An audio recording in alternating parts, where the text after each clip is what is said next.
Imagine for a second a life without your parents, a life without your siblings, a life without your friends. How would you feel? I may hear you say lonely or alone. These feelings affect our lifespan, which is detrimental to our psychological and mental health. It even increases the risk of early death. The risk, according to research, is equal to the risk of early death from obesity or smoking. Why? Because as human species, we are not biologically programmed to be alone or lonely.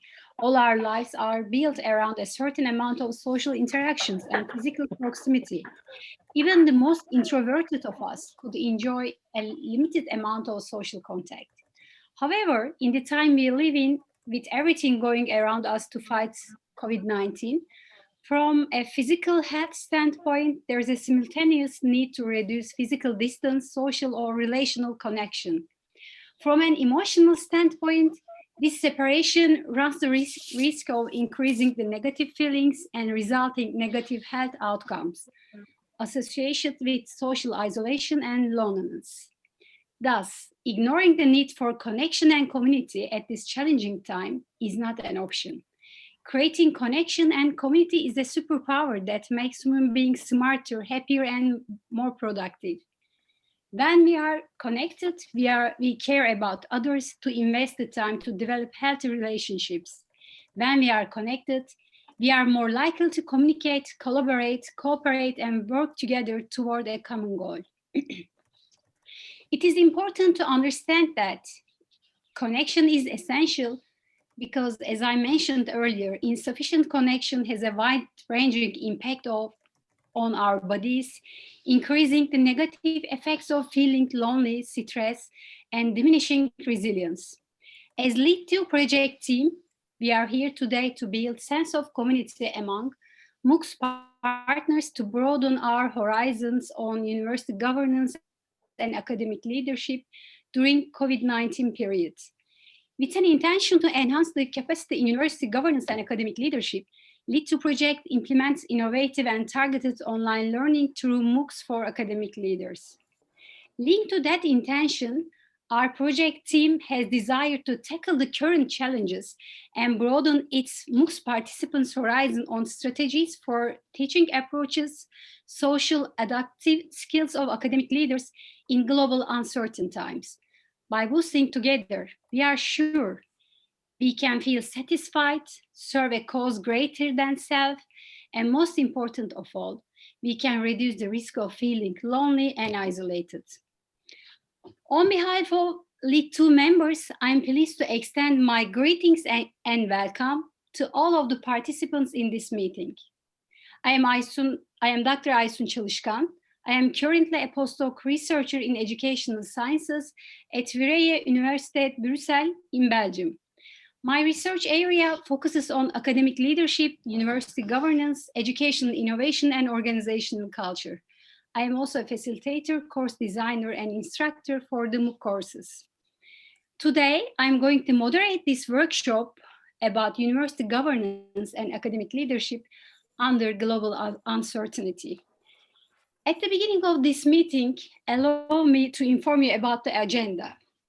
First of all, I'm going to make a brief introduction to LEAD2 project and LEAD2 MOOCs. Then I will start 2 sessions. The first session is focusing on university governance in a pandemic time, and the second is about academic leadership. In each session, we are going to have keynote speeches, question and answers sections, Mentimeter, and structured discussion. And of course, I'm going to close this session at the end of this workshop. So let me begin with the introduction to LEAD2 project and LEAD2 MOOCs.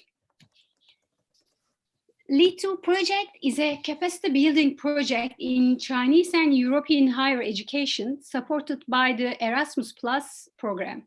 It started on January 2019 and will finish on January 2022. We have 12 partners in the project. 6 are from Europe and 6 are from China. VUB is the main coordinator of this project. This project mainly aims to enhance the knowledge base and capacity of academic leaders on university governance and leadership. It also deepens the understanding of governance and leadership through comparative studies. In addition to this, a LEAD2 project implements innovative and targeted blended learning through MOOCs, workshops, and peer learning. One of the main deliverables of the project is the MOOC courses and the materials. Regarding the MOOCs, we provide online knowledge-based platform and easy access to training on university governance and academic leadership. Apart from our partner universities, as I mentioned before, 12 of them, we also enhance and increase the impact of training by reaching a wider target group through online MOOC courses. As LEAD2 team, we are organizing MOOC courses every 6 months since 2019. So far, we have 2 online courses. One is University Governance and Academic Leadership. It has 4 editions so far. And for the ongoing course, we have now 380 registered students. The second one is Leadership Development for Young Academic Leaders. For the ongoing course, we have 1,700 registered students for this course. And the upcoming courses will start on March 2021. And this course will focus on university governance and academic leadership in general, the first one, and the other one will be about young academic leaders specifically. In our courses, our participants have the opportunity to get the badges and the certificate. They will get the badges automatically for each module when they meet all the requirements for the badges, such as actively participating in discussion forums, completing quizzes, and submit assignments. In order to gain the certificate, they have to complete all the modules, get the minimum score, and participate in online surveys. You can check the details in the MOOCs online, or you can always send us email to learn more about the courses. We also have MOOCs in Chinese platform. Our Chinese students can log in using their phone number, or they can log in through email, WeChat, and QQ. Please, for more details, follow us through our website and on social media accounts by Facebook, Twitter, and LinkedIn. And right now, my colleague Kuyan is going to share the links in the chat box for these platforms. Yeah, done. Yeah, okay, thank you, Kuyan. And in addition to this introduction, I believe you will find that this program is unique in its intention to reach MOOCs participants with its sessions, interactive polls, discussion sections, and question and answer sections. And before starting the sessions, my colleague Kuyan is going to take a group photo. So may I kindly ask you to turn on your camera and just smile for a remembrance of the day. Kuyan, are you ready? Thank you, Yasin. Okay, everyone, could you kindly turn on the camera? And Chungwon, maybe you need to stop sharing screen so I can see the gallery. Yes, perfect. Okay.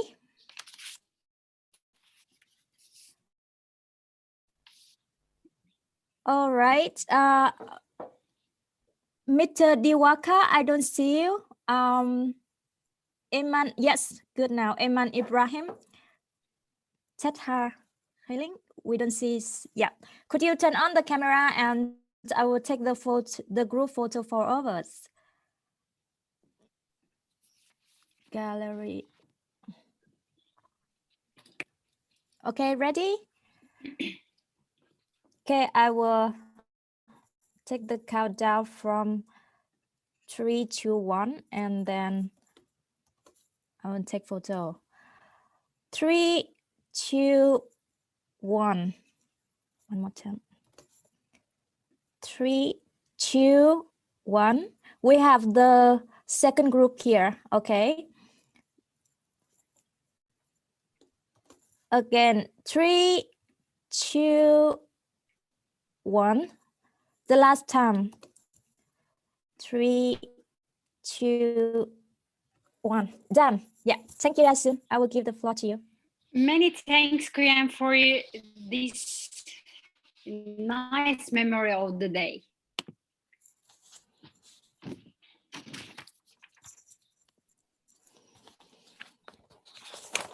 It gives me a great pleasure to declare the first session open. It is about university governance in a time of pandemic. In this session, our keynote speaker, Mr. Google from Côte d'Ivoire, is going to give his speech on university governance in a time of pandemic, the case of pedagogical continuity at University Alassane Ouattara in Côte d'Ivoire. Mr. Gugu is currently a PhD student at the Faculty of Languages and Communication Sciences at the University Alassane Ouattara. His research mainly focuses on the transformation of digital strategies and social capital within the social media. He has finished both MOOCs on university governance and academic leadership and leadership development for young academic leaders. I will kindly ask Mr. Gugu to be good enough to give us his speech. Mr. Gugu, the floor is yours for the next 10 minutes. Okay. Thank you to everyone. Dear all, I hope that you're very fine. During this workshop, the topic of my presentation is about university governance in a time of pandemic, the case of a pedagogical continuity at University Alassane Ouattara in Côte d'Ivoire. In March 2020, Côte d'Ivoire is affected by the COVID-19 pandemic. Health has first become a collective concern in public and organizational areas. The measures taken by the state to contain this threat are causing disruption in political, economical, and societal models used locally. As a consequences in the eight institutions, firstly, the COVID-19 led to the closure of universities and colleges in Côte d'Ivoire from March 16, 2020. Thousands of students and teachers could no longer access high educational institutions. Compliance with health miseries and career miseries required distancing out of phase with the traditional educational practices. A dynamic that calls for an unavoidable renewal of teaching and learning practices imposed itself in the high educational system. So what are the challenges in our university? At University Alassane Ouattara, the main challenge was about pedagogical continuity because we use a traditional model of teaching. Consequently, which strategies did this university use to maintain teaching activities and save the academic year? Two strategies have been applied to overcome the pedagogical continuity challenge at University Alassane Ouattara. The first is distance learning using digital tools and pedagogical technologies. And the second, in-person teaching using very short class and innovative pedagogy centered on documentation. The first strategy, distance learning using digital tools. The participants were teachers and students in master. The tools used were the platform Microsoft Teams and WhatsApp. Microsoft Teams allows to increasing the collaboration in distance learning by sharing educative resources and interacting. It is accessible to students and teachers on the computers, tablets, mobile phones. But both the teachers and students did not have the habit to use Microsoft Teams.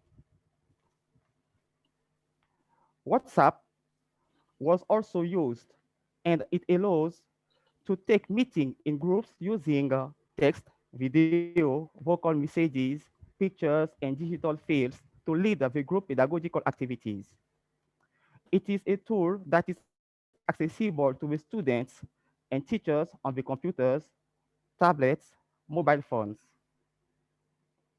Both the students and teachers have a good user experience on WhatsApp.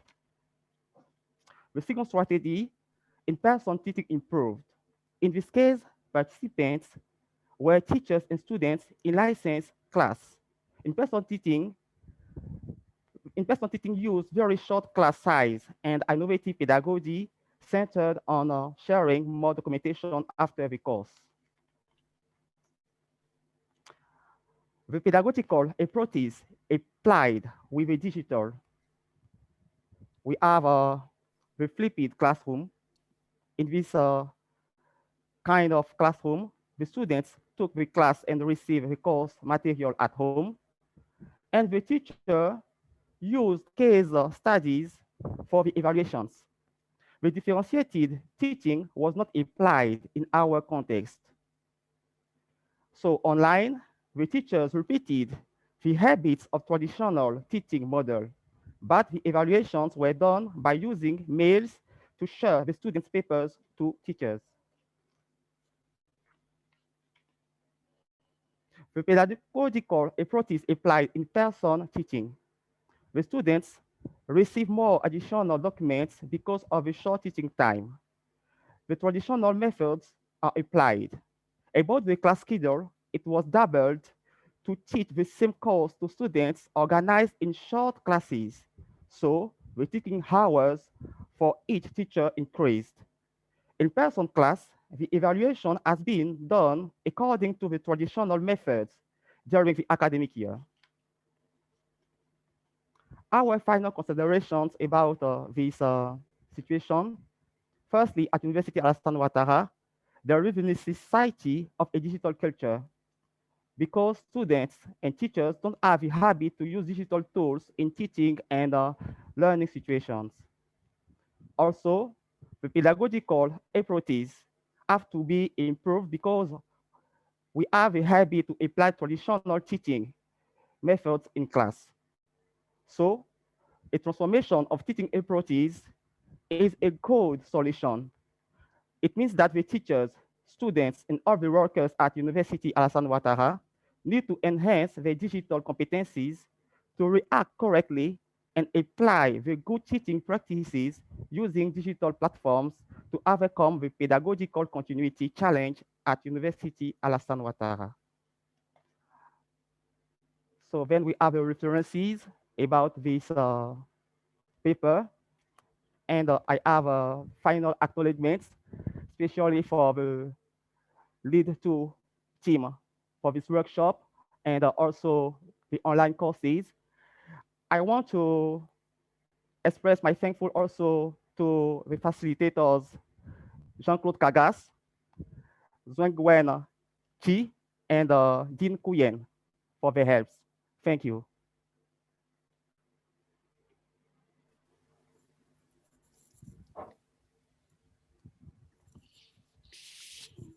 Thank you, Mr. Gugu.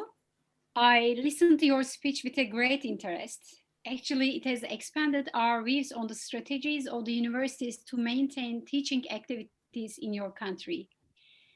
I have some questions raised by the audience. May I ask some of them on behalf of them? Mr. Gugu? Yes? May I ask some of the questions raised by the audience? Yes, of course. Okay, and let me start with the first one. And our audience wonders how your university develops their strategic plans for risk pandemic management.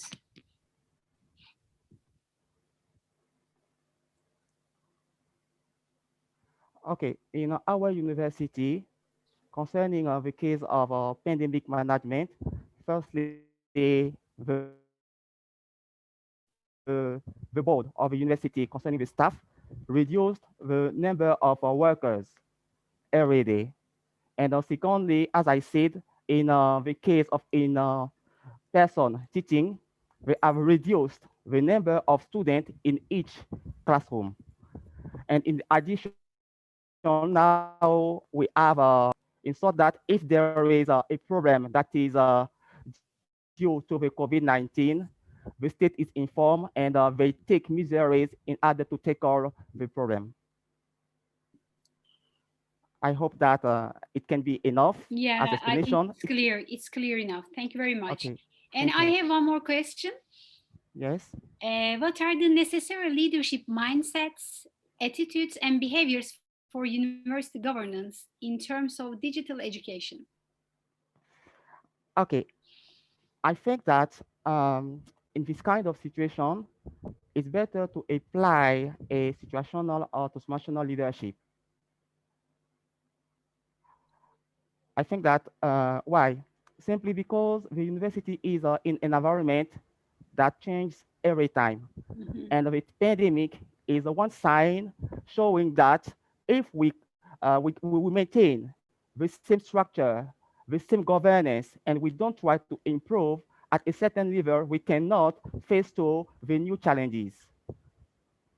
So I think that in this context, it Mhm. can be useful, firstly, to improve the leadership approach of universities to adapt the university regarding to the environment needs and apply a situational or transformational leadership. Mhm. Thanks a lot, Mr. Dugu. Your answers were great. And now it's time for our interactive poll. I would like to invite my colleague Chimun to moderate the Mentimeter. Chimun, please. Thank you, Asan. So, dear participants, as you can see on the screen now, this is our interactive pool. So please take out your computer or your mobile phone and log on to www.menti.com as written on the upside. And you can enter the code 8727446 to interact with us for this particular question that we are raising it to you. What are the biggest challenges in the daily work of governance of the university and higher education institutions during the pandemic?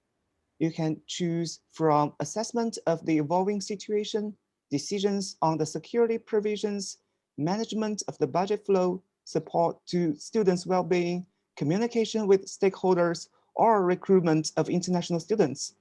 Please keep in mind that this question is with multiple choices, so you can choose multiple choices which you regard important for the daily work of governance of the university. Thank you. So please interact with us.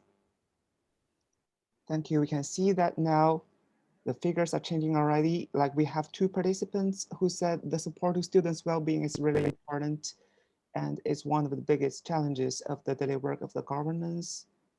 We welcome more opinions on this.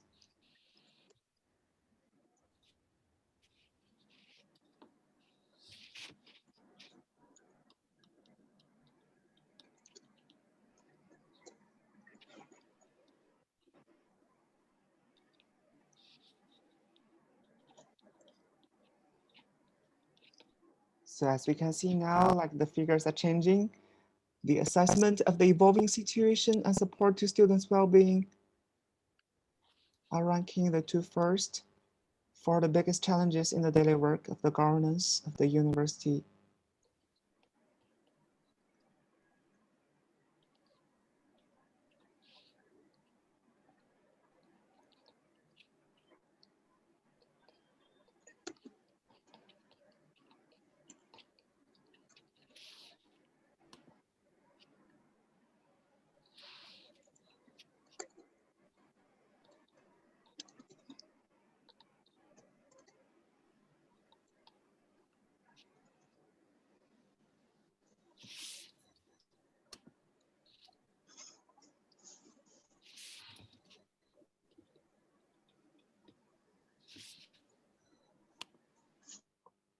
So dear participants, if you haven't contributed yet, please log on to www.menti.com and enter the code shown in the slide 8727446 to participate in this interactive pool with us.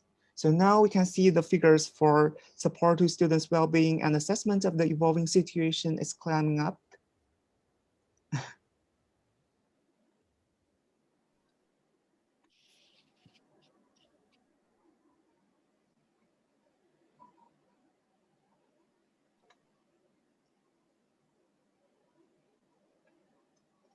Yes, and decisions on the security provisions as well.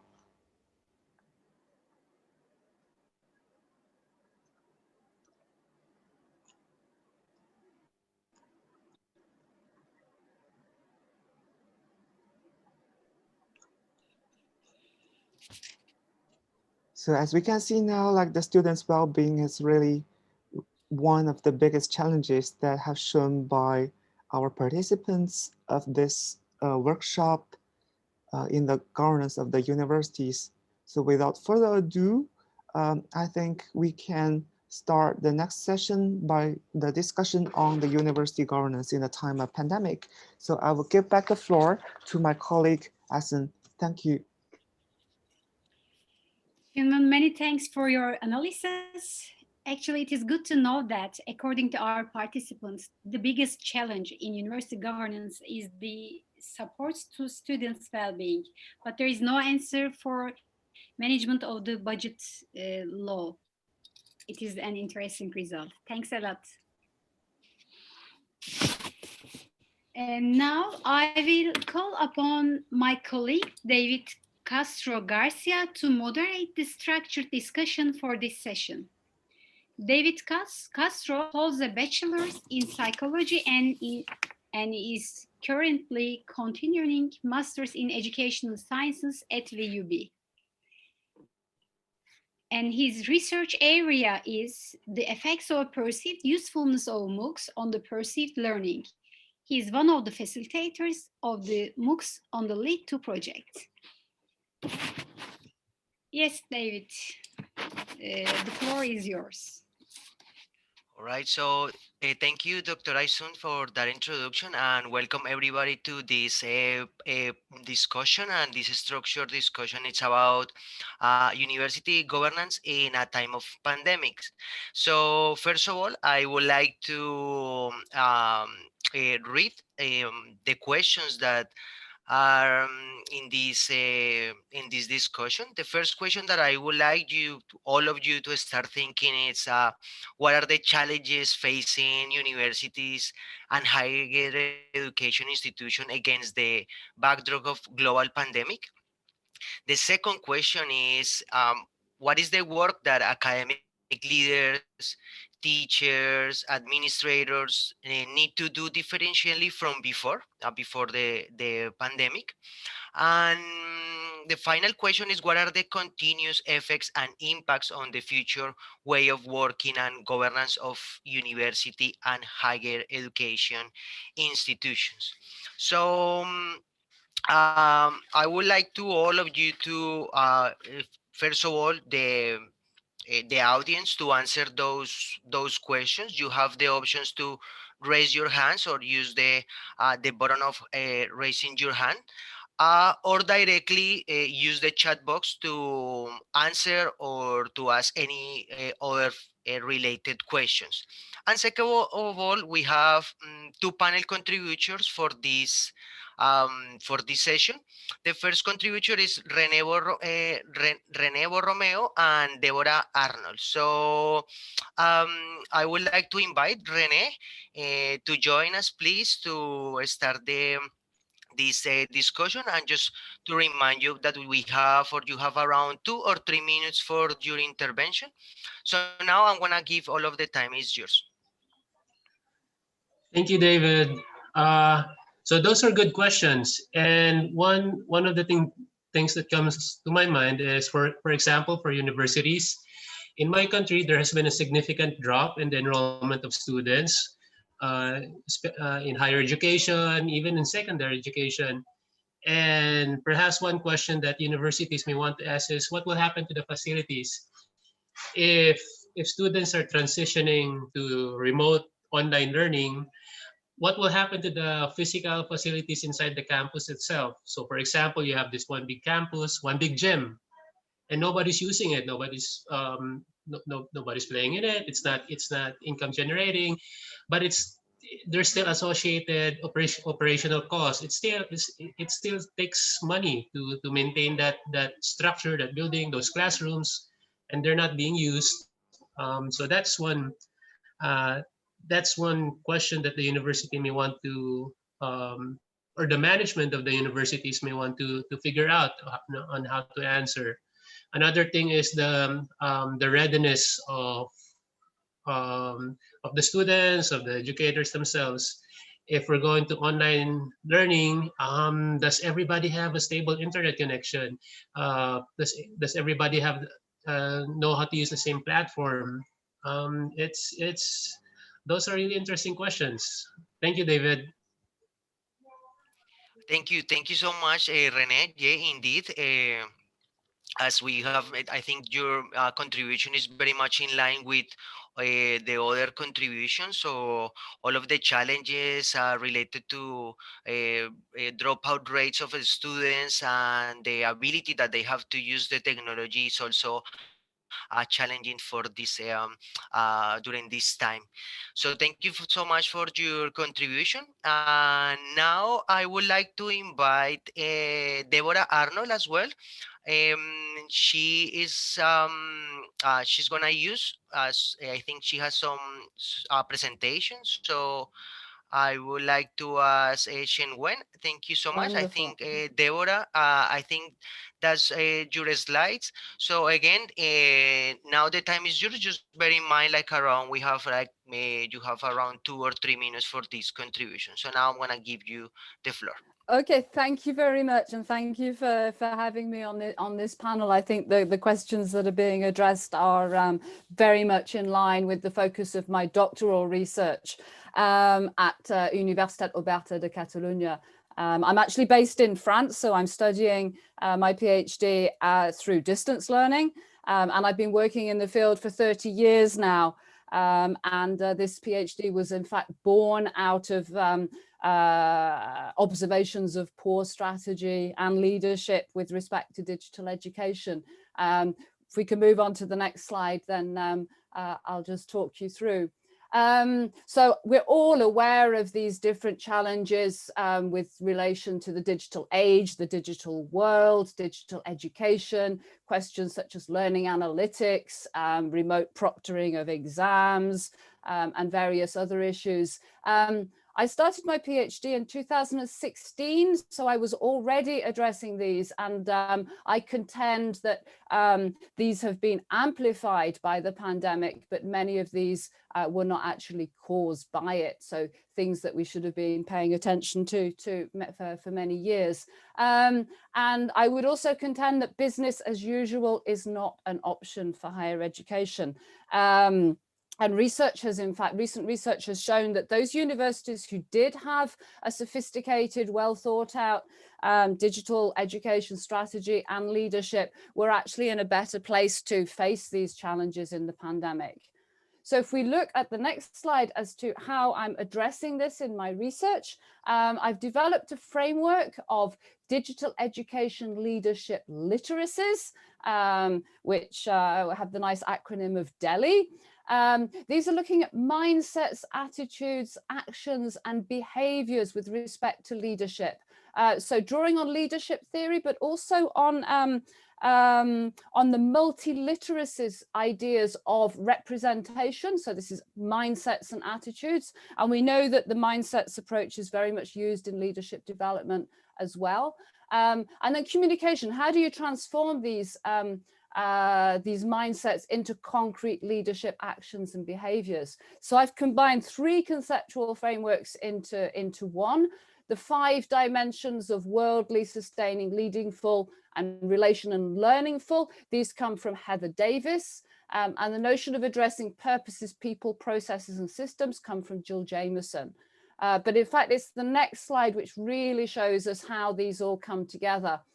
So this was worked through a Delphi study, 3 case studies in European campus-based universities, and I've got an ongoing survey as well with academics, which is almost complete now.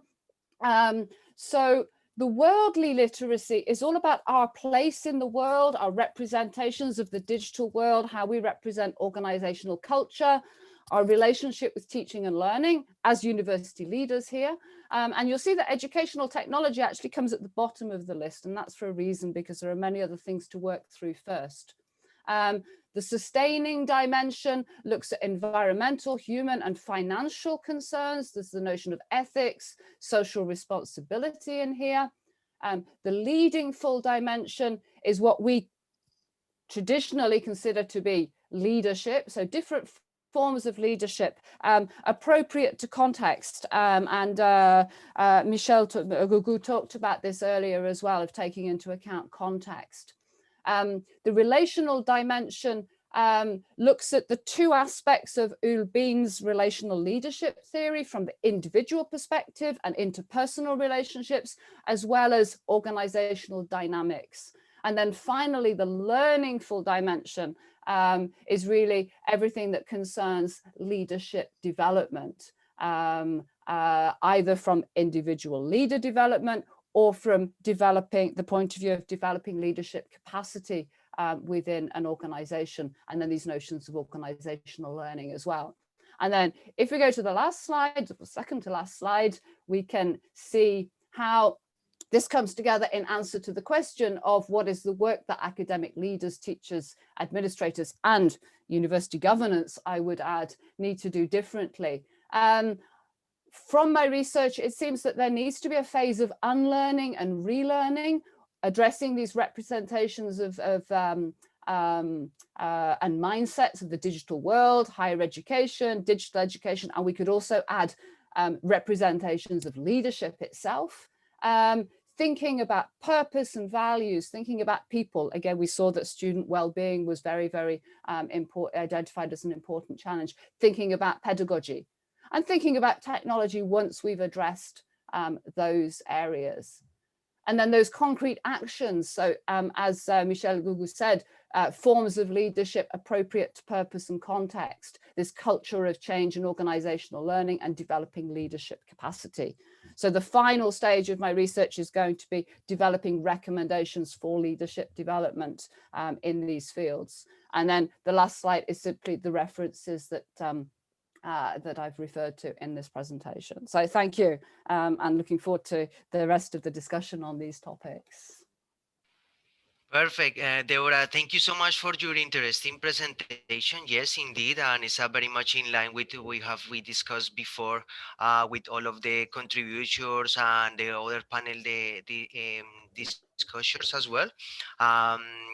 So now I would like to also give a little bit of voice to other participants, and we have one person that raised his hand.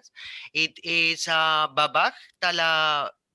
Is Mr. Babak. I don't know if I'm gonna is it correct how I'm pronouncing your name, but I would like to invite you because you raised your hand during the presentation, so maybe we would like to hear your contribution or your perspective about these three questions that we have mentioned before.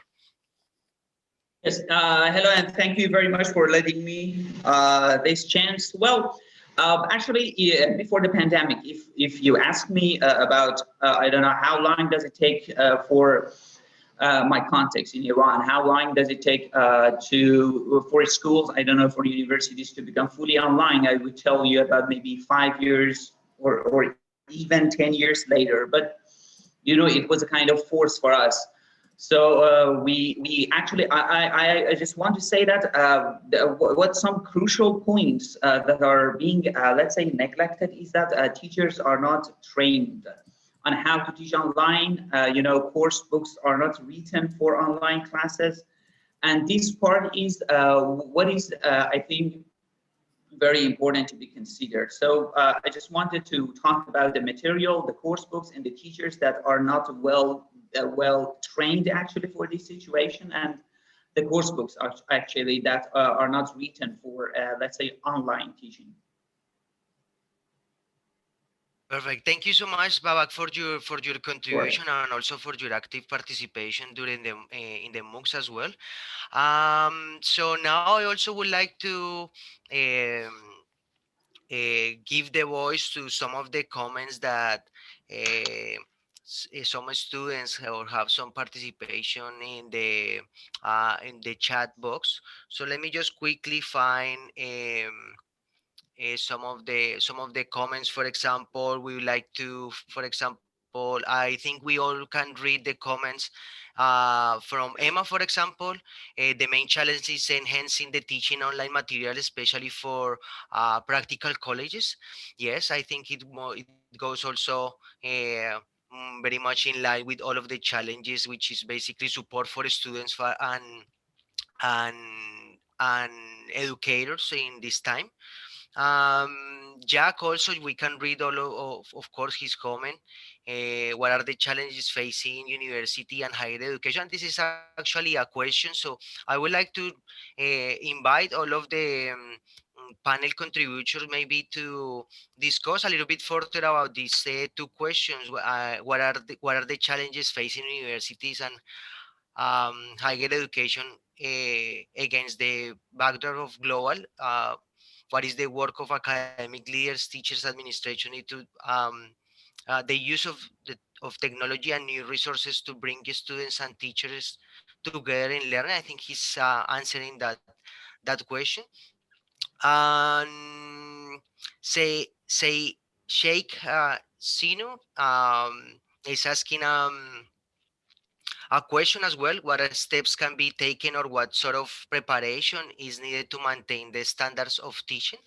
I think this is a very interesting question, and I don't know if, for example, Rene or Deborah would like to share, or any of the people in the audience want to share their perceptions about this particular question, what the steps can be taken or what sort of preparation is needed to maintain the standards of teaching.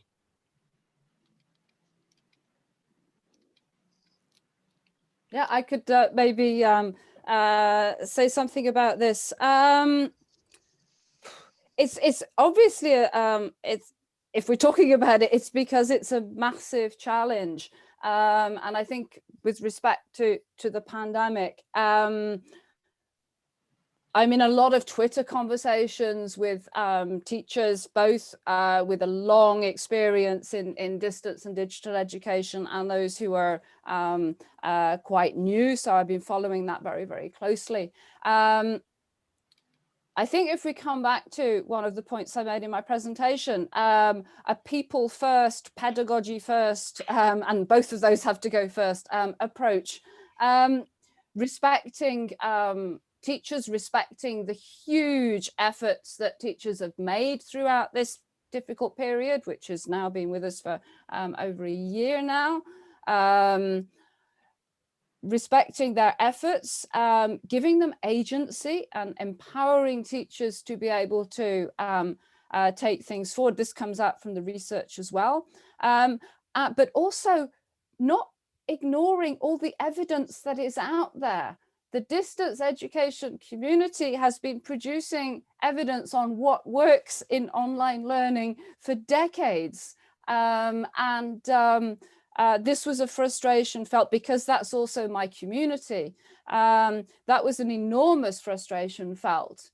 Obviously, you know, it was emergency remote teaching. But the 3-hour Zoom lecture, the huge ethical questions around online proctoring of exams. So I think, you know, there are answers to be found in that massive evidence-based, research base on distance education, and anybody making decisions about online learning during or after the pandemic should really have the reflex to go and look for that evidence. The other question is obviously about access, and it's already been mentioned. Many people around the world have not got the connection, the internet connection sufficient to have those 3-hour oh, I've just got somebody arriving. I'll just finish what I was saying and then I will go and check the door. So asynchronous learning, low-tech solutions, you know, email, telephone calls. Obviously, that's labor intensive, but we have to take into account the question of equity. Sorry there. I'll be back in a second. It's okay. Thank you so much, Deborah, for your contribution to this question. I would like also to invite. I think there are some also people that raised their hands. So I would like to invite at least one of those participators that raised their hand. So I don't know, maybe Shen Wen can help me to identify those students because I cannot see it here. Okay, so I see Yayatri Kalinga who raised your hand All now. right, thank Would you you so like to much. So contribute? I would like to invite you to share your perception about this topic. Hello, I'm Jayatri and I'm from Sri Lanka. Can you all hear me? Yes, perfect. Yeah. So we faced a big problem, that is the teacher training on how to do online teaching, because we were not trained to conduct online sessions. So it was a new experience for all of us. Then luckily my university, they started a teacher training program to teach how to record lecture videos and how to upload them, and how to do Zoom sessions and all. Then with that training, we moved on, and we started using this synchronous method like webinars using WebEx and Zoom and MS Teams. But we found several problems during the lectures. One is that the engagement of the students. Engagement of the students was very low, because maybe they were kind of shy to show their video, or they don't want to voice themselves. And the students also had another problem, that is the connectivity and the cost associated with the connection, and the laptops and everything. So it was kind of challenging for us teachers as well as the students to do our studies. Yeah, so I think we teachers, we need more training on how to get the students engaged. For example, using this Mentimeter and all, we need training. We didn't know about those things. So I think we need more training. That's all. So Thank you so thank you. much. Thank you so much for your perception. Yes, indeed, we have faced all of those challenges as a students, as a teacher. I think that's one of the main concerns. And last, I would like to give the floor to the last participant on this session, which is Upetska Ratans. I'm sorry if I'm not saying it right, but you have raised your hand, so I would like to invite you to share your perception about this topic. So now the time is Yeah, yours. yeah, thank you, David. Hi, everybody. I'm audible, right? Perfect. Yeah, we cannot see Okay. you, but we hear you perfectly. Okay. Yeah, so I'm Preksha. I'm also from Sri Lanka. So what I would like to comment on is regarding the online assessment. Now, for example, I'm an English language lecturer, and also I teach modules related to education.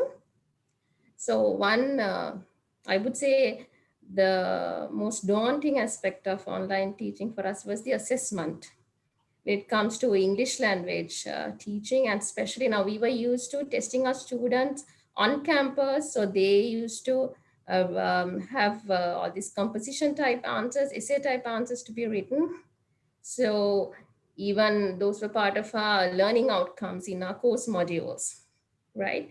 So, but when we had to go for the sudden transition, we had to come up with a way so that we could assess our students to the best of our ability, and to be able to get some kind of an accurate picture of their language proficiency, especially when it comes to, for example, I teach English for academic purposes. So we test, I would say, specific skills like summarizing, um, uh, describing graphs and charts, all these specifically academic writing component. So we had a major challenge in deciding how to test them online. And so associated with that came the issue of academic dishonesty. Now we had no way of testing whether they were being honest when they were taking our tests. We did design a few assessments online. We used our LMS at our university to design these tests, but we had issues, and when we had a look at the analytics, we had a feeling that the students had actually collaborated when they were trying out the answers. So we had absolutely no control over there. But we did use something like the lockdown browser. So we had kind of tricks like, limiting navigation. We had only forward navigation, so they couldn't navigate back and forth while they were trying the test. But still, I believe we need to work a lot of work has to be done with regard to coming up with, I would say, testing assessment tools where academic integrity could be, I would say, upheld, right? And plus the teachers need extensive training in designing these assignments and assessments online. So evaluation is a major issue. Still, we are trying to work things around. Thank you. Thank you so much, Peksha, for your contribution. So now I'm seeing there are a lot of contributions in the chat box, and other people are also raising their hands. But due to the time, and we have to move on with the next points of the agenda. First of all, we'd like to thank you for all of your contribution, for all of the questions, and for being very active in this session. But due to the time, we are gonna leave those questions, comments, and concerns. We are gonna post it in different channels. So we have the Padlet. It's an interactive learning platform where you can actually post and ask different questions, but also in the online knowledge base that we are gonna talk a little bit after. So thank you so much for all of your contribution. I think one of the main conclusion is like this experience have showing us how technology can play an important role, but it's not only about technology itself, it's how we use this technology in a pedagogical way. We have faced a lot of challenges such as assessment and readiness and the ability to use that technology, but also as Deborah and Michael told us, this is also an opportunity to unlearn and learn new approaches, pedagogical approaches, and teaching and learning strategies. So thank you so much. We are now going to move to the next point of the agenda. So I'm going to give all of the time to our main host, which is Aisun. So thank you so much again. Thank you, David. I would like to pass my thanks to all the contributors, audience, and as well as my colleague David for his encouraging facilitation. Your discussion is an excellent contribution to this session. Thanks a lot again. And before passing to the second session, we will play 2 videos about online knowledge base, just David mentioned before. Right now, I just suggest just sit back, relax, and enjoy the videos. Do you need help on finding materials and updated studies on university governance and academic leadership for research or learning purpose? Do you have a question about enhancing academic leadership skills? Now you can find answers and support using an online learning and research tool, the LEAD2 Online Knowledge Base. This free open online sharing platform provides you with a rich online knowledge base that incorporates various resources and literature on university governance and academic leadership, and facilitates learning and sharing of stakeholders on these topics. Additionally, the LEAD2 project deliverables, including workshop materials, training course materials, publications, and videos, are also stored in this online knowledge base for sustainable access and utilization by interested users. Moreover, this website provides you with a unique opportunity to broaden your networks with other learners and researchers who are interested in leadership and management in higher education. LEAD2 Online Knowledge Base consists of 3 main components, including the LEAD2 Referencing Tool, LEAD2 Community, and LEAD2 Padlet. The LEAD2 online referencing tool provides a search and referencing function based on the LEAD2 knowledge base, literature, and resources, which are systemically categorized based on specific classifications. The LEAD2 community. This is an open forum where you can ask help for materials, research problems, or even practical questions relating to university governance or leadership. The LEAD2 Padlet. It is a collaborative digital wall that provides social interaction and collaboration of community groups. There are several virtual chat rooms created for academic leaders and staff at different levels who can join for community interaction, share experiences, and widen their networks and professional communities. For more details about this online knowledge base, check out our website and create your free account now.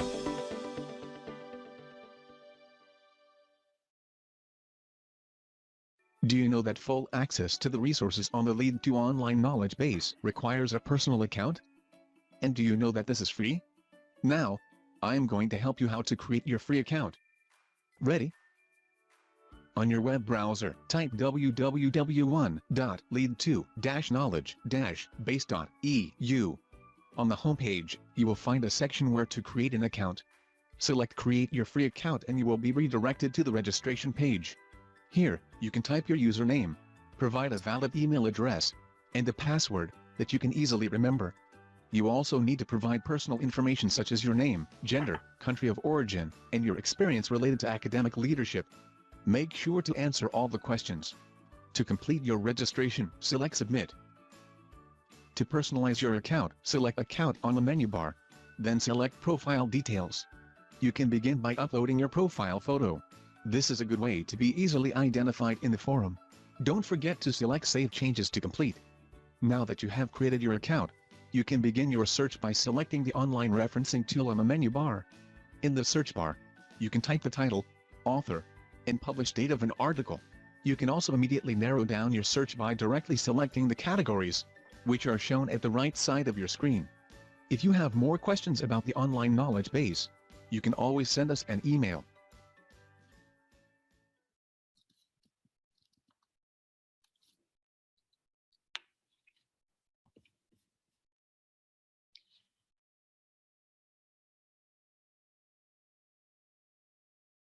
Yes, thanks a lot for this video about online knowledge base.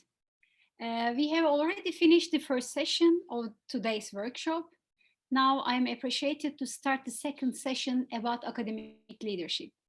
In this session, our keynote speaker, Dr. Ibrahim Yorgun from Middle East Technical University, is going to give his speech on how to convert COVID pandemic into an endemic opportunity in a university setting. Mr. Yorgun is currently working as the Director of International Cooperations at the Middle East Technical University in Turkey. He is holding a PhD from the History Department. He has a broad experience in mobility programs, project development cycle in educational sciences, budgeting and financial control. He is also an active learner in the LEAD2 MOOC course, University Governance and Academic Leadership. Now, I would like to invite Dr. Yorgun to give his speech. I also recommend the audience don't just listen to what he says, you get a pen and take notes what he says. It will really worth it. Yes, Mr. Yorgun, please take the floor for the next 10 minutes. Thank you. Should I share screen or you will have, okay, thank you.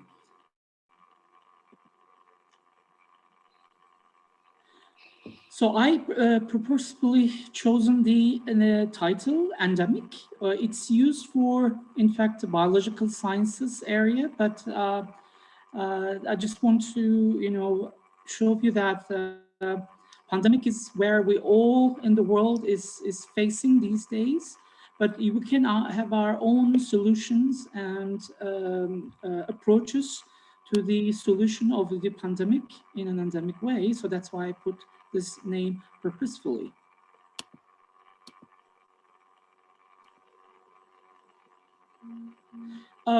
The pandemic is a crisis. We know that it's a crisis, and so it's at the same time it's a challenge. So what do we mean by the crisis? The crisis is known as the situation or time which is extremely dangerous or difficult. And when we compare the crisis with the challenge is something that is very difficult and that which tests someone's ability to determine.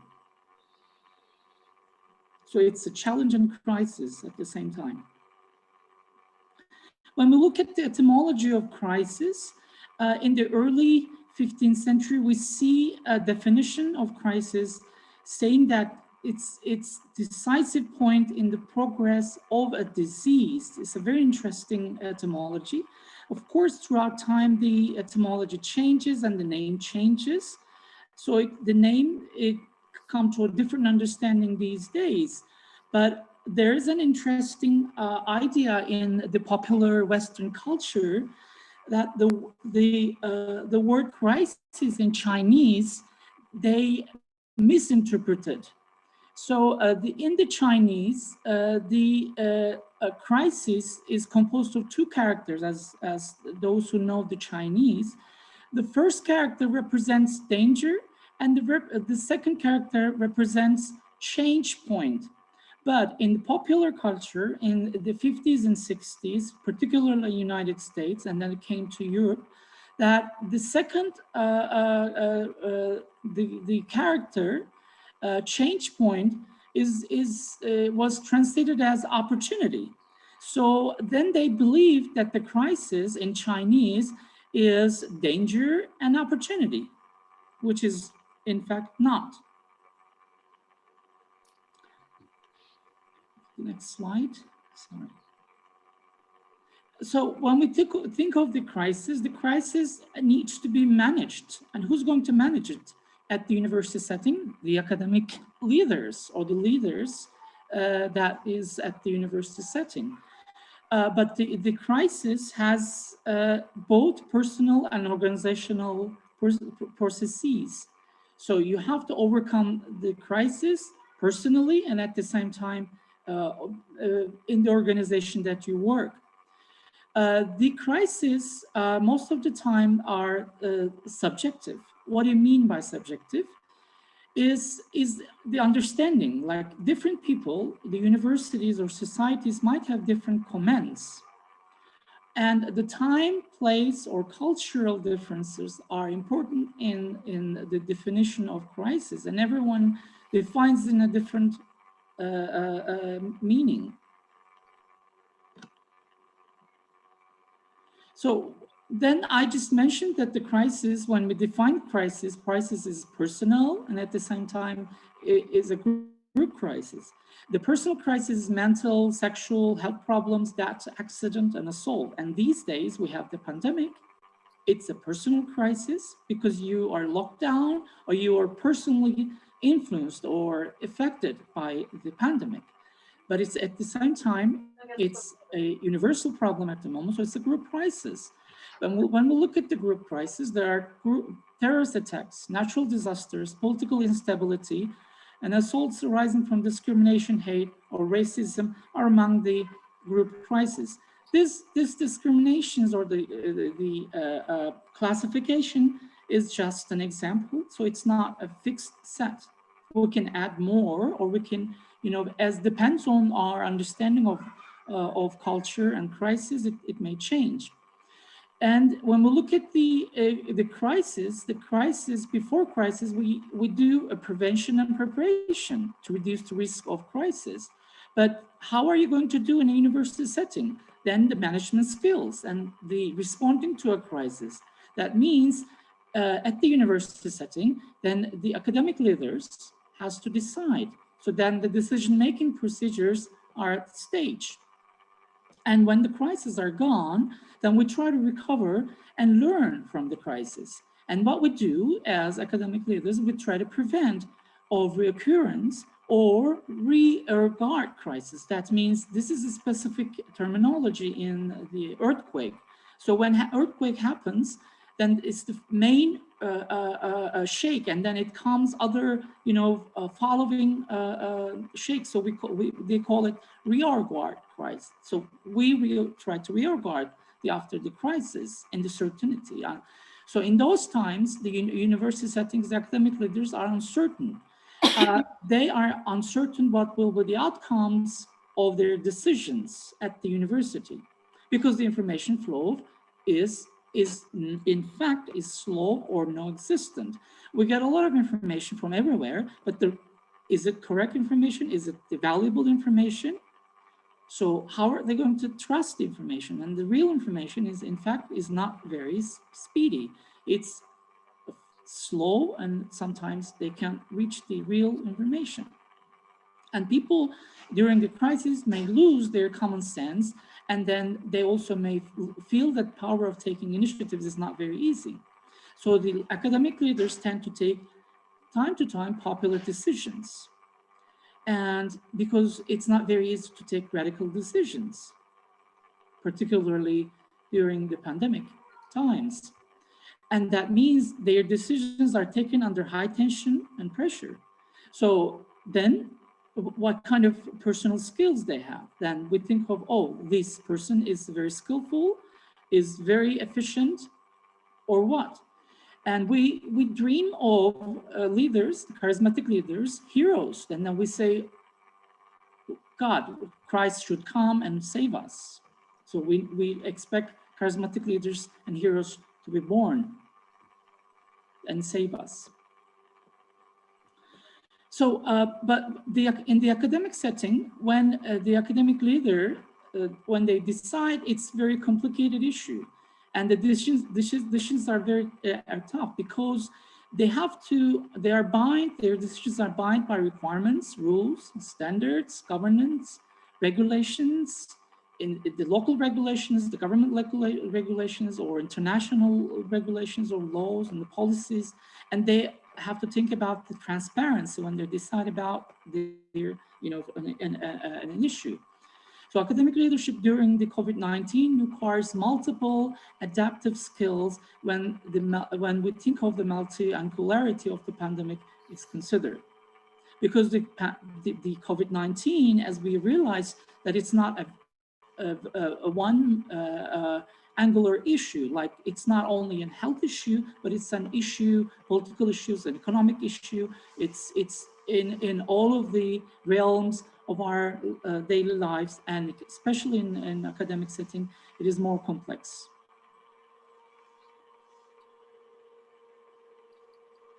And the other issue during the pandemic, where in the university settings, we realized and we saw that pandemic also taught us that not all students and faculty had the necessary digital skills. It's a fact. And we are not all well prepared, and it's not only one country, but the whole world is having the same problem. And the faculty and the students are not having digital skills. But what are these digital skills? And what kind of standards we can put? And who decides about these standards? Which organization puts the standards?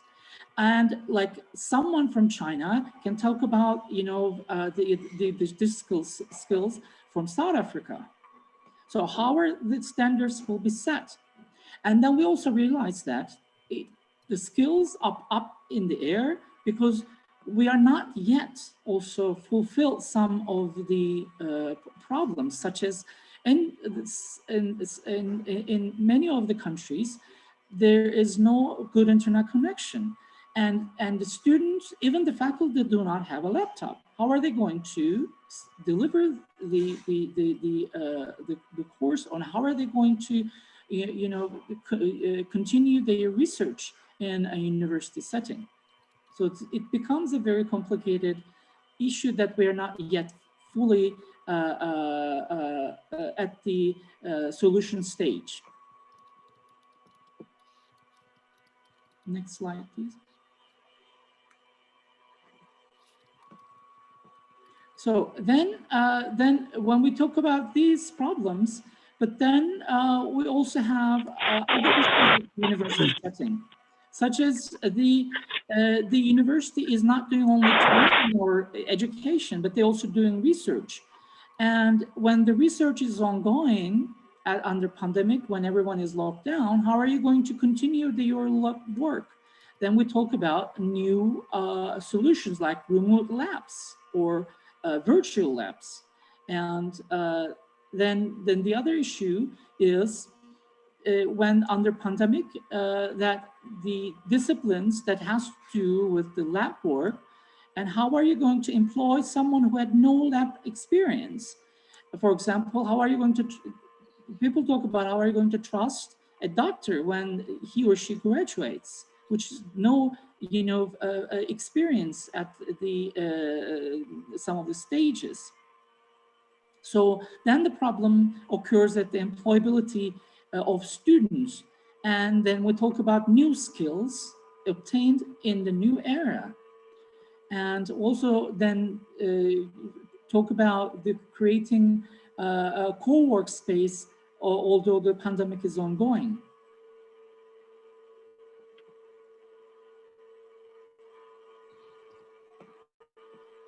So then what we need to do is think about alternatives and the alternatives modes of teaching and learning. And then there is not only one type of method. There's the peer learning, there's the guidance, and methods. So there's other methods that you can trust. And how about the people with disabilities? When you create an alternative method, is it valid? Can be used with the disabled people? How about the underrepresented groups that I just mentioned? The groups that has no access to internet or the computing.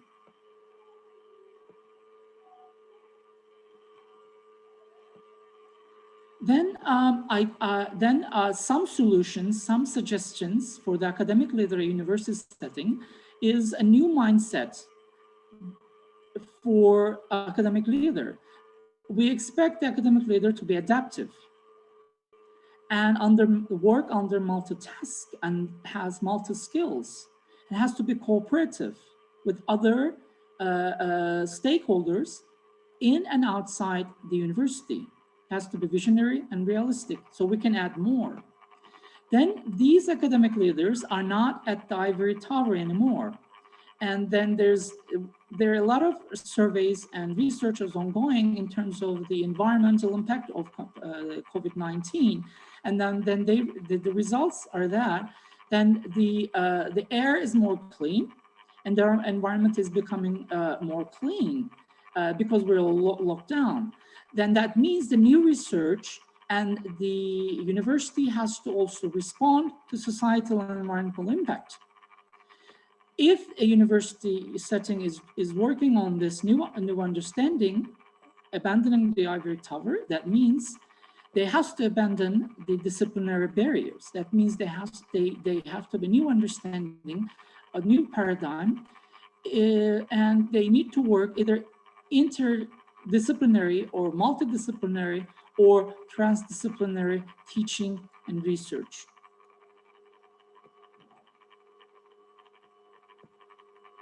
Okay, next, please. So when the crisis comes, we don't expect the academic leader to run away. Suggestions are they have to change the leadership style, increase the cohesion at the university, cohesion among the groups, the stakeholders of the university, and reconfirm the structure and create unusual partnerships and unusual methods.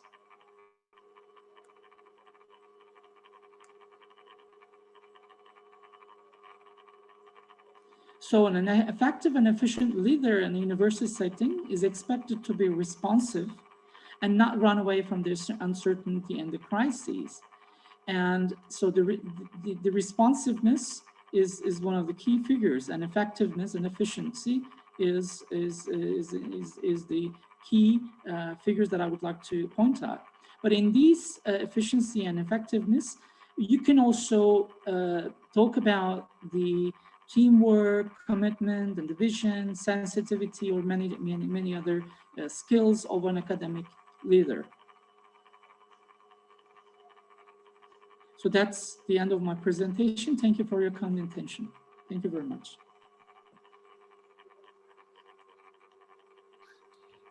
Thank you very much, Mr. Jorgen. Your remarks were interesting. We understood that academic leaders should be responsive and adaptive to the challenges under certain times. If you allow me, I would like to pose some questions from the audience. Yes. And I have two questions for you. How can academic leadership help the transformation in education in a pandemic age? How to transfer education? Yeah, how to help the transform education in a pandemic age? How to transform education, actually, the main part. During the pandemic, then the needs of the society is different, and then you're not in the standard setting at the university. That means your understanding of the classical understanding of education has to be responsive to the societal needs, and not only the society, but at the same time, we also, as a university setting, we do a research.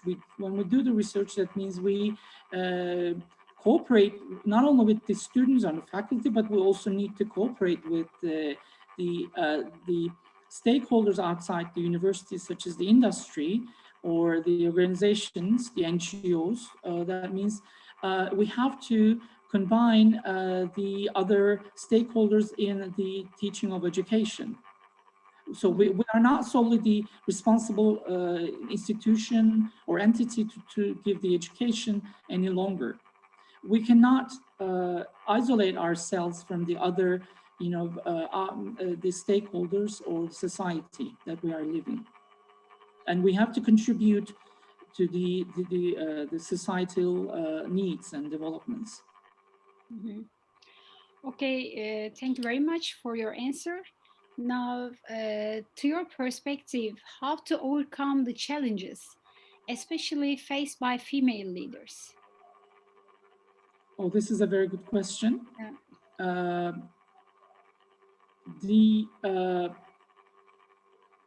Well, I think in terms of the crisis, I don't see any differentiations of sexes, either female or male, but that's because of my cultural setting or the geographical setting. In terms of different cultural settings in other regions in the world, I see that women leaders are under more pressure or difficult situations, or vice versa. The women have the better capacity or understanding and of the pandemic, so they can respond to the crisis better than the men. So it depends on the geographical and cultural restrictions. Mm-hmm. Thank you very much for your answers. They are really insightful, Dr. Jorgen. Thank you. Before passing to the structured discussion, I would like to invite my colleague Chiman again to start the interactive poll about academic leadership. Chiman, we are waiting for your question. So thank you very much, Asen. So dear participants, please take out your mobile phone or your computer again to log on to www.menti.com and use the code listed on the above 8727446 to participate in this interactive poll. So for this practice, we are going to use word clouds. What are the most important competencies of academic leaders facing the COVID-19 pandemic? You can just enter some keywords that come into your mind. We look forward to receiving remarks from you, and we can see like what are the biggest words of the day. What are the most important competencies of academic leaders facing the COVID-19 pandemic? Yeah, the website is www.menti.com.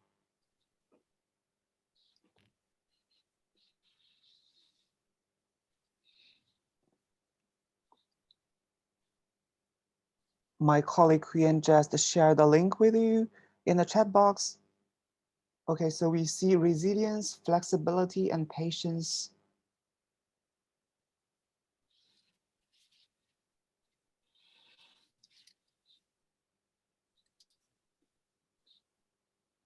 So as we can see, it shows that resilience remains at the core of the academic leaders' competencies. Okay, so now we have flexibility as well.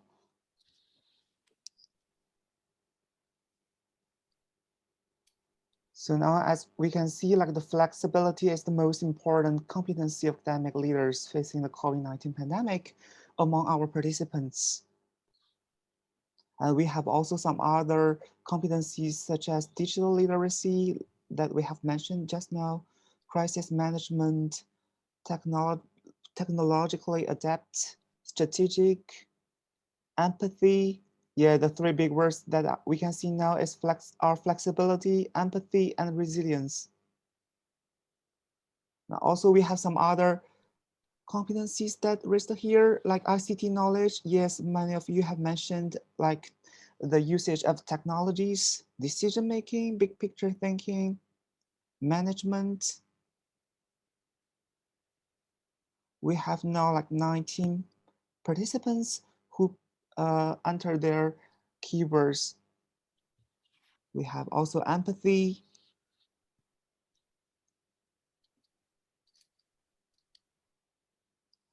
Okay, as we don't have much time, so I would like conclude our Mentimeter presentation now, but like we have already the three keywords, I think, now for the academic leaders.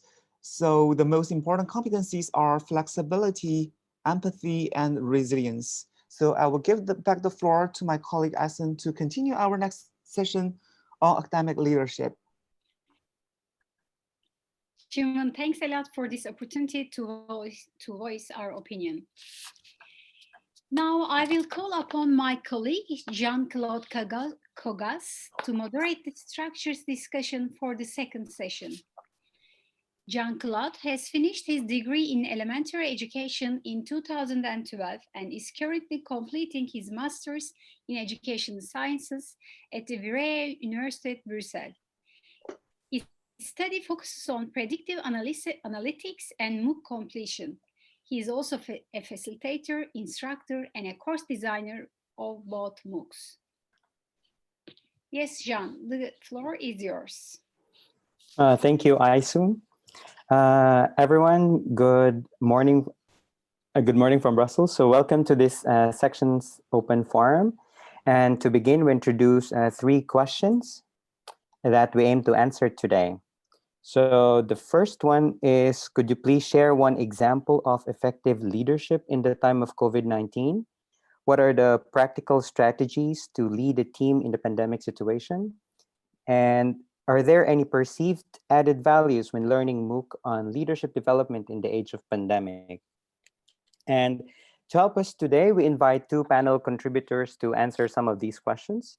And after the panel contributors have delivered their speeches, we will set some time to invite some of our audience to answer some of the questions.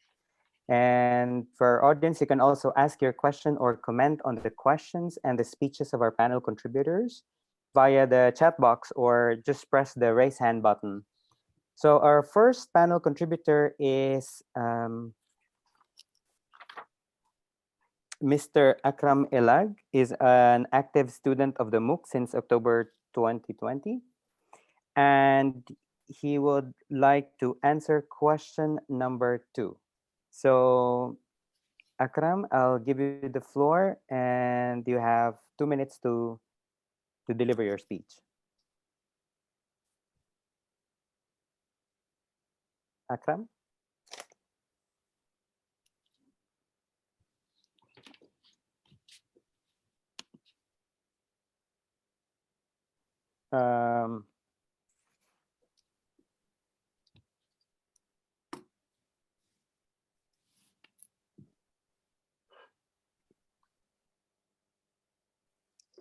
Okay, may I call Akram?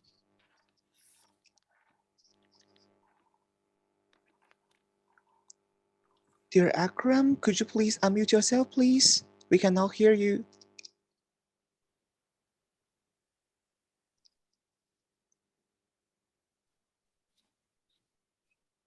Okay, so I think there is okay. Okay. I think there's some technical problems with Akram. So I think I will go back to Akram later. So I think we have to introduce our second, which will be the first panel contributor. She's actually Miss Shirley Labita from the Philippines.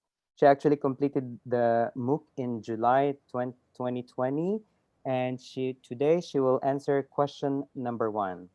Okay, so may I call on Shirley? So you have now 2 minutes to deliver your speech. Good day, everyone. Okay. Before that, I'm Shirley Batali Labita, teaching elementary level at DepEd Philippines. Presently, GSP LB Laguna DFA leads 13 school coordinators, presently taking an online modular EDD studies at Northeastern College.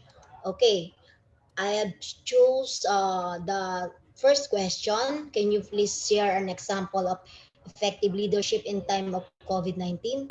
As education leaders have responded to the current crisis, many challenges we are facing. The Philippine higher education sector and elementary in the time of COVID-19, during this time of pandemic and supports, we needed to be successful during this challenge. COVID-19 has become a global health crisis. Our higher education level, we have the pivot to modified forms of online learning, attempts to concretize the government's stance to continue learning despite the pandemic. As the Philippines Department of Education Secretary Leonor Briones quipped, education must continue even in times of crisis, whether it may be a calamity, disaster, emergency, quarantine, or even war. The general public reaction, of course, we have faced this. The petitioner argued that access to the internet connection and learning devices continued to be poor internet access at a disadvantage when it comes to online classes and of public schools do not have access to internet. Furthermore, adding more workload for the students increases their burden and contradict the purpose of the lockdown, which is to help their families prepare and adjust to the situation at hand. Finally, there is an issue about the lack of environment conducive to learning at home and the effectiveness of the online lectures. But thank for the situation that our current situation now is positively successful. DepEd sets a distance learning approach that utilizes 3 methods. 1, delivery of printed modules to students. The next, access to DepEd Commons, an online education platform DepEd developed to support alternative modes of learning. And lastly, the delivery of lessons or self-learning modules via radio and television. The specific guidelines on the implementation of distance learning, however, are still under review. Okay, as the new academic year began last October, the Philippine educational system seems confident in its ways to cope with the pandemic during these challenging times and ensure that while learning must continue, we learn as one. We are ready, according to our education chairpersons. Okay, thank you very much. That's all. Okay. Our education here is continuing, and we are glad for that. Thank you for having this part for me in this workshop. Thank you, Okay. everyone. Thank you, Sir Jean Claude. Yeah, thank you so much, Shirley, for that very interesting speech. And actually, I agree that the COVID-19 has greatly affected us especially in our day-to-day lives. And yet, it actually requires true and effective leadership to address these challenges and on how to we can go on the same pace. So I would like to thank you, Shirley. So I'd like to ask Mr. Akram Elag to answer or to deliver a speech, and he will answer the question number 2. Akram? Hello, assalamu alaikum. Hello, everyone. Okay, I'll give you 2 minutes to do that. This is Akram from Garden City University in Sudan. I would like to thank you, Jane. Thank you, moderator. Thank you, everyone. I am very happy to be here, and really, I learned so many lessons from this course. Actually, my university, Garden City University, is a specialized university in Sudan, and it's trying to going through this COVID-19 pandemics through so many digital facilitations, and unfortunately, this culture of digitalized is not distribute here, and there is resistance from the staffs and from the students as well. We are, as administrators and management of the university, we're trying to deliver and to continue our education's message that by, as my colleague says, by so many platforms here, and so this like WhatsApp and Zoom and these platforms. Actually, we are at the management. We're facing problems, as I said, and trying to continue by virtual lectures and by giving some instructions to the students in the camp of the universities. Yani, likes masks and wearing masks, and there is some restrictions for all the staff in the camps. And but now the high managements of the university taking some very important steps in the university. That by establishing platform here and establishing strong networks that use these platforms in the e-learning in parallel with the traditional learning in the university. But still, there is some challenges, there is some restrictions, there is some problems arising, but we trying to avoid and to continue our education's journey. And really, there is so many lessons I learned from this academic leaderships, developments, and the other parts in MOOC program projects. Thank you so much, Jen. Thank you for the moderators. Thank you for all the parties and the university and the European unions. And thank you, LEAD2. Okay. Thank you so much for that very interesting speech, Akram. And yes, the COVID has also transformed the way we learned our education. So from traditional or from the conventional into digitalized education, which is also very challenging to everyone, to leaders and also to our teachers. So now I would like to introduce you to the panel, to the open forum. So I'll try to look here. I would like to ask some of our audience to answer some of the questions, and I would like to hear from Mr. Rene Borromeo.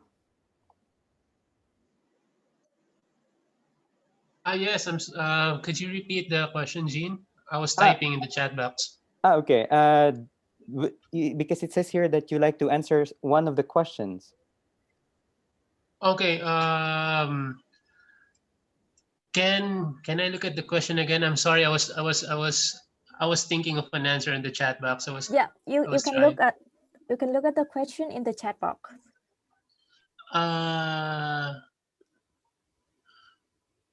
what are the practical strategies to lead what are the practical strategies to lead a team in the pandemic situation? I think if a leader is able to increase his emotional intelligence, not just academic intelligence, because you're working with people, you're working with teams, and we are all individuals.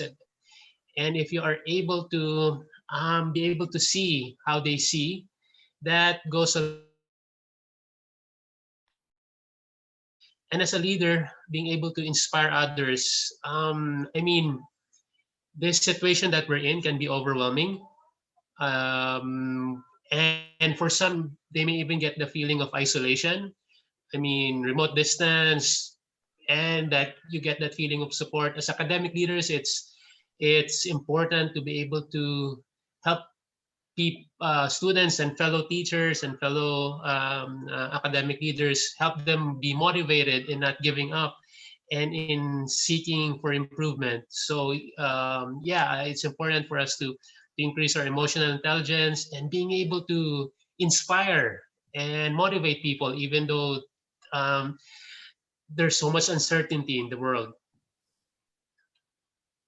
Okay, thank you so much, Rene. And I agree that in this time of pandemic, we also need connection. We actually need support from each other. Aside from learning on our own. So I'd like to ask one more person from our audience. I'd like to call Mr. Babak Telepor. I'm not sure if I have pronounced it correctly. I'm so sorry if I have. No, that's okay. This is Bobak. Bobak. Okay. So I'd like you to answer one of the questions.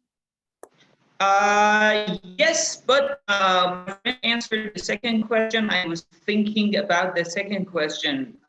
Would that be necessary to answer the second one or the third one? Which one would you like me to discuss? You can choose. So I think it's also good to answer question number 3 because question number 2 has been answered. Okay, number 3. Yeah. Yes. Well, to the best of my own experience, because I am running my own institution here in Iran.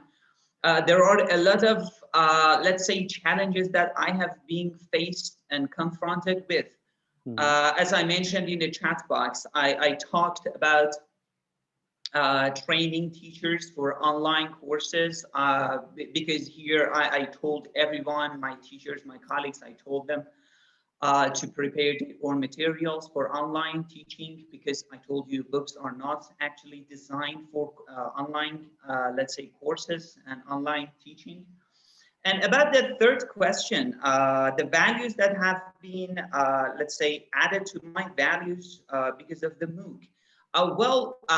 Yes, definitely it helped me personally a lot, specifically module 2 and 3 that we're talking about different strategies for different leaders. I don't know how many leader types do we have, and I personally learned a lot. But for practical, if you want to talk what the theory actually turned into practice, I can say that yes, I learned what my actually leadership style is, because I told you that we have weekly, let's say, sessions, meetings with my teachers. I ask them how the courses are going, what happens in their classes, and I give them feedback, and I try to make decisions based on what they say, not just based on what my thoughts and theories are. So this is what actually I got from MOOC. Thank you. Okay. Thank you so much for that very interesting answer. I think, yes, okay. So I think that we don't have enough time to cater other comments or other questions from the audience. But the good news is we have this online knowledge base. It's a good avenue where you can raise your questions, and all of us can answer and respond to these questions. So I think it's a good way to interact with our peers in this circle. And so I'd like to make a short wrap up of this session. So it is indeed that COVID-19 has actually affected us enormously, especially on how we lead and how we are led. So in this forum, we have learned how this pandemic has shaped not only the way we live, but also its impact to leadership. So I may call on Dr. Kaliskan for the next part of the workshop. Thank you. Thank you very much. I would like to pass my greetings to the panel contributors, audience, and of course to my colleague Jean for his bumping facilitation. It is an excellent contribution to this session. Yeah, my watch says we have overrun the time, but I think it is worth. So it is approaching to closing time, but before closing, I would like to invite you to our last poll.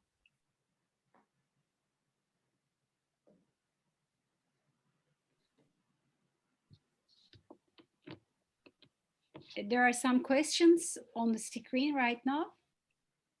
You're expected to choose one of them and then submit.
And while you are answering, I would like to review what we have discussed today.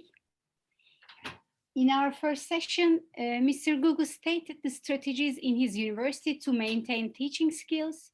He also extended that context is important in leadership mindsets. In the second session, Dr. Yorgun explained how to manage the crisis in uncertain times. He also added that it is the academic leadership task to reduce the risk of crisis through their adaptive and responsive decision-making skills. And also our audience actively participated in each session through their valuable comments, questions, and interactions. In each session, my colleagues Kuyen, Chimun, David, and Jean ensured an effective and productive facilitation through discussion, Mentimeters, question and answers. Thus, thank you very much for all contributors and the participants for your attention and discussion. And in conclusion of this workshop, it may be said that we are never alone. So as a LEAD2 team together, including the MOOC participants, let's keep hands together for a better future. And let's keep hands together to create a more engaged LEAD2 community. Hope to see you next time.